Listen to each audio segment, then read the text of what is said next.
তো hello viewers, আসসালামু আলাইকুম। তো যেখান থেকে দেখছেন ভিডিওটা, আশা করি সবাই ভালো আছেন।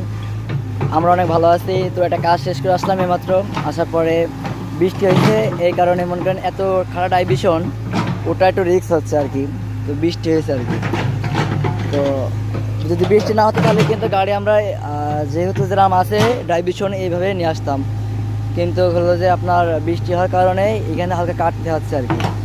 কাটার পরে গাড়ি হলো যে কি হয় দেখা যায় একটু। তো একটু রিক্সের ভিতরে আছি, তার কারণ এত খারাপ ডাইভিশন ওঠা মনে করেন একটু রিক্সের ভিতরেই। তারপরেও ভালো যে এখানে বালু মাটি, এই কারণে সমস্যা হয় নাই বেশি আকারে। মাটির ভিতরে পানি যায় নাই আর কি।